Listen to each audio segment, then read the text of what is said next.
पेड़ पर भूत प्रेत रहते हैं, ये एक सच्चाई है, लेकिन कुछ पेड़ चलते तो हैं पर इंसानों की तरह पजेस्ट हो जाते हैं। ये रहस्यमय दुनिया सरप्राइजेस से भरी पड़ी है। हम इंसानों ने पृथ्वी का 42% हिस्से से अभी तक ऊपर नहीं खोजा है। तो जरा सोचिए कितनी सारी चीजें हैं जो हमारी प्रेजेंट स्टेट ऑफ माइंड को हिला देने वाली हैं। आज की घटना भी यही करने वाली है।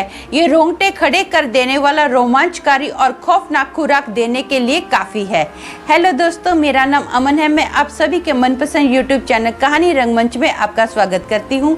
उम्मीद करती हूँ कि आप सभी अच्छे और स्वस्थ होंगे। इसी तरह की वीडियो देखने के लिए मेरे चैनल को सब्सक्राइब कीजिए और हाँ, बेल आइकन को दबाना मत भूलना ताकि मेरे आने वाले हर एक वीडियो के नोटिफिकेशंस मिलते रहें। तो चलिए शुरू करते हैं आज का भयानक किस्सा। दोस्तों, आज का जो किस्सा है ये पंजाब के एक शहर मलेरकोटला का किस्सा है। वहाँ पर एक फैमिली रहती है जिसमें हस्बैंड वाइफ और उनका एक बेटा है जिसका नाम शाहिद है। शाहिद की उम्र 22 साल की है। शाहिद लुधियाना में काम करता है। ये डेली ना बाइक से ही ट्रेवलिंग करता है लुधियाना से मलेरकोटला तक। एक बार ना इसके एक कोलीग की मैरिज एनिवर्सरी होती है। वो घर में छोटी सी गेट टुगेदर रखता है जिसमें वो शाहिद को भी इन्वाइट करता है। रात का टाइम होता है। अब शाहिद क्या करता है, 11:30 बजे अपने दोस्त की पार्टी से वहां से निकलता है लुधियाना से घर के लिए, मतलब मलेरकोटला के लिए। रास्ते में ना शाहिद को एक बहुत ही चमकदार, बहुत ही प्यारा, बहुत ही खूबसूरत पेड़ दिखाई देता है। वो जो पेड़ है ना उसकी हाइट बहुत ही ज्यादा है।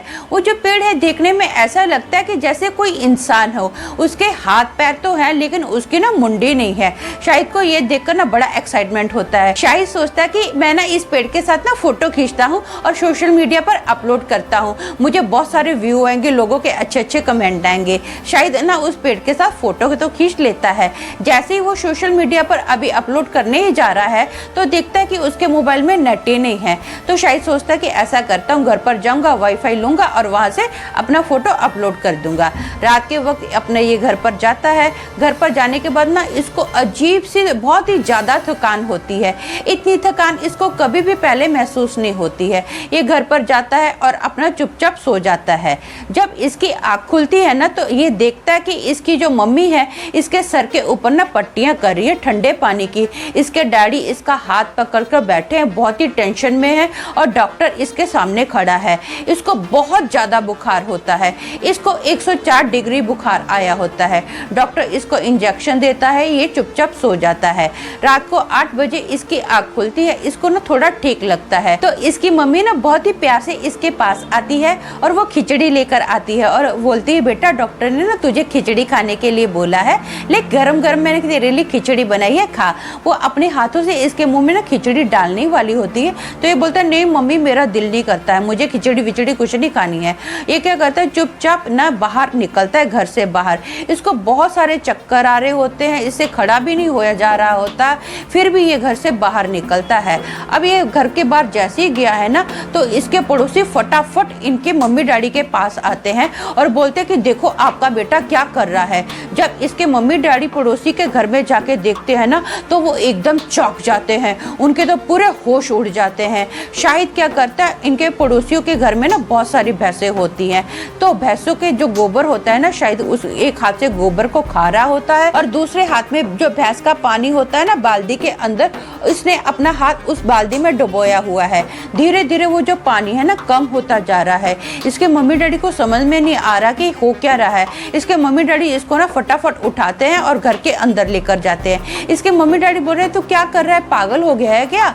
हाँ, तुझे कुछ खाना है तो हमको बताना, हम लेकर आएंगे तेरे लिए। ये क्या है, भैंस का गोबर खा रहा है। तो ये क्या करता है, गुस्से में ना अपना रूम ढाक देने बंद कर देता है। बंद करने के बाद इसके मम्मी डैडी काफी नॉक करते हैं कि बेटा जो खाना है हमको बोल, लेकिन ये कोई रिप्लाई नहीं करता है। रात के 12 बजे ना इसके रूम से बहुत ही भयानक चीखें सुनाई देती है। इसके मम्मी डैडी फट से इसके रूम में आते हैं और इसको पूछते कि क्या हुआ। तो शाहिद अपने पापा को बताता है कि कोई ना मेरा गला दबा रहा था, बहुत भयंकर से कोई मेरा गला दबा रहा था, मुझे कोई दिखाई नहीं दे रहा था कि कौन है जो मेरा गला दबा रहा था, और मेरा सर ना ऐसे जोर से फटा जा रहा है जैसे कोई मेरे सर के अंदर हथौड़े मार रहा है, ऐसे जाओ धाड़ धाड़ धाड़ देने कोई हथौड़े मार रहा है। और इसको ना अपने बदन पर बहुत ज़्यादा पेन फील होता है। अपने पापा को बोलता है कि ऐसा लग रहा है कि जैसे मेरे बदन पर बहुत ज़्यादा जख्म हो गए हैं। जब इसके मम्मी डैडी देखते हैं ना तो इसके बदन पर सच में बहुत ज़्यादा जख्म होते हैं। इसके शरीर पर ना अजीब से जैसे पेड़ की डालियाँ होती हैं ना, वैसे डालियाँ इसके हाथों पर, पीठ पर बनी हुई हैं। इसके मम्मी डैडी को समझ में नहीं आ रहा कि ये हो क्या गया है मेरे बच्चे को। वो फटाफट डॉक्टर को फ़ोन करते हैं। रात के 12 बजे वो डॉक्टर को फ़ोन करते हैं। डॉक्टर घर पर आता है। वो शाहिद को ना नींद का इंजेक्शन देता है, क्योंकि शाहिद के सर में इतना ज़्यादा पेन होता है ना कि वो दर्द को झेल नहीं पा रहा होता। वो जोर जोर से चीखे मार रहा होता है। वो ना अभी क्या करता है, डॉक्टर इनको बोलता है कि ऐसा करो, आप ना कल इसको डिस्पेंसरी में लेकर आना। तो इसके मम्मी डैडी जैसे ही सुबह होती है इसको डिस्पेंसरी में लेकर आते हैं। डॉक्टर ढेर सारे टेस्ट करवाता है, लेकिन डॉक्टर ना इसके मम्मी डैडी को बोलता है कि मेरी ज़िंदगी का ये पहला केस है जो इसके शरीर के अंदर ऐसी डालियाँ बन गई हैं। मुझे नहीं पता ये कैसा इसका ट्रीटमेंट किया जाएगा, मुझे कुछ समझ ही नहीं आ रहा है। अभी डॉक्टर ये बोलता है और बोलता है कि हम लोग ना पहले क्या करते हैं, रिपोर्ट्स देखते हैं कि रिपोर्ट्स का क्या रिजल्ट आया है, फिर ही हम लोग कोई एक्शन उठाएंगे। तो इसके मम्मी डैडी बोलते हैं ठीक है। इसको घर पर लेकर जाया जाता है। शाम को सभी रिपोर्ट्स आ जाती है, सारी रिपोर्ट्स एकदम नॉर्मल होती है। तो डॉक्टर बोलता है ठीक है, मैं ना किसी और डॉक्टर से कंसल्ट करता हूँ, इसके शरीर के अंदर जो डालियाँ बन रही हैं ना इसके बारे में हम लोग बातचीत करते हैं, फिर मैं आपको आगे से कॉल करता हूँ। तो इसके मम्मी डैडी बोलते हैं ठीक है। अब इसको घर पर लेकर जाया जाता है। ये अपना दवाई वगैरह खाता है और सो जाता है। रात को ना इसको 12 बजे फिर से सर में भयंकर दर्द उठता है। ये अपने शरीर में देखता है ना, इसके शरीर में से डालियाँ फूट गई हैं। ये देखकर ये एकदम चौंक जाता है कि ये क्या हो गया है, मैं अच्छा खासा इंसान हूँ, मेरे शरीर में ये डालियाँ कैसे फूट गई हैं। ये ना क्या करता है, कैंची लेता है और डाली को काटता है। जैसे डाली काटी ना तो जोर जोर से चीखना स्टार्ट कर देता है। इसको ऐसा महसूस होता है कि जैसे इसकी कोई उंगली कट गई है। इसके मम्मी डैडी आते हैं, पूछते हैं कि क्या हुआ। तो ये बताता है कि ऐसा मेरे शरीर में से डाली निकली थी, मैंने वो डाली काट दी है। अब इसके शरीर में से ना बहुत ज़्यादा इसको तकलीफ होती है। इसको ऐसा लगता है कि जैसे कोई इसके शरीर को काट रहा है, खा रहा है। ये अपने पापा को बोलता है तो इसके पापा ये देखकर हैरान हो जाते हैं। जैसे शर्ट निकालते हैं ना तो इसके पीठ के ऊपर इतने ज़्यादा जख्म होते हैं किसी के दांतों के कि सच में इसका कोई शरीर खा रहा है। अजीब सा इसका शरीर लकड़ी जैसा बना हुआ है। इसके पापा बहुत चौंक जाते हैं। धीरे धीरे ना इसकी जो आंखें अब लाल हो गई हैं, पूरा इसका चेहरा बदल गया है। इसका चेहरा बहुत ही डरावना हो गया है। अजीब से इसके बाल हो गए हैं। इसके जो बाल थे ना एकदम सिल्की सिल्की बाल थे, अब इसके बाल एकदम कड़क कड़क हो गए हैं। ये ना गुस्से में ओ ऐसे आवाज निकाल रहा है। अब इसके मम्मी डैडी समझ जाते हैं कि हमारे बेटे के ऊपर कोई बुरी आत्मा का साया है। इसके पापा ना एक मौलवी को जानते हैं। उस मौलवी को ये रातों रात फोन करते हैं और अपने घर पर बुलाते हैं।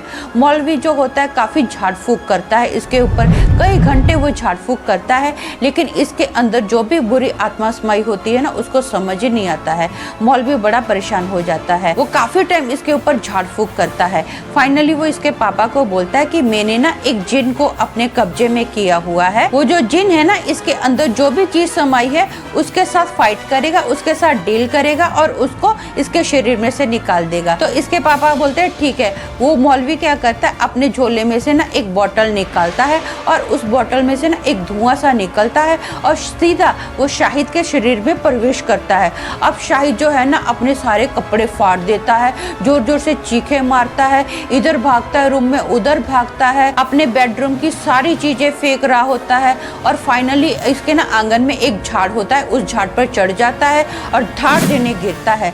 जैसे गिरता है ना तो वो मौलवी समझ जाता है कि इसके अंदर से जो भी आत्मा थी ना वो निकल गई है। तो वो मौलवी ना अपने जिन से पूछता है कि इसके साथ क्या हुआ था। तो वो जिन बताता है कि इसने ना रात के वक्त एक झाड़ के पास गया था, वहाँ पर फोटो खिंचवाई थी। वो जो झाड़ था ना, इस झाड़ के अंदर एक जिन समाया हुआ था। वो जो जिन था ना इसको अपने साथ लेकर जाना चाहता था। वो बहुत ही खतरनाक जिन था, मुझे भी उसके साथ फाइट करने में बहुत स्ट्रगल हुई थी। तो फाइनली इसके अंदर से वो जिन निकल जाता है। जब ये अच्छा खासा हो जाता है ना तो इसके मम्मी डैडी इसको पूरी घटना के बारे में बताते कि बेटा ऐसा ऐसा हुआ था। तो ये अपने मम्मी डैडी को बोलता है हाँ मेरे ना एक फ़ोटो तो खिंचवाई थी। ये अपने मोबाइल में वो फ़ोटो देखता है, वो फ़ोटो तो होती है इसके मोबाइल में, लेकिन वो झाड़ नहीं होता, वो झाड़ गायब हो जाता है अचानक से फ़ोटो से। ये सरप्राइज़ होता है कि ऐसे कैसे हो सकता है, मोबाइल के अंदर मेरी वो फ़ोटो है लेकिन वो झाड़ नहीं है। इसको बड़ा अजीब लगता है। जो भी होता है ये बोलता है कि नेक्स्ट टाइम मैं ऐसी हरकत नहीं करूँगा, मैं किसी भी अनजान चीज़ के पास जो मुझे अजीब लगेगी ना, मैं उसके पास नहीं खड़ा रहूँगा। फाइनली ये पूरी तरह से ठीक हो जाता है। तो दोस्तों मेरा मानना ये है कि यदि कुछ आपको अपरिचित लगता है, संदेहजनक लगता है ना, तो खोजबीन करने के लिए उसके पास कभी मत जाइए, क्योंकि आपको कभी नहीं पता चलेगा कि आगे क्या होगा। इसमें आपकी जान भी जा सकती है। तो आज के लिए बस इतना ही। कल फिर मिलूंगी और एक भयानक किस्से के साथ। तब तक के लिए शालोम, शांति और सलाम।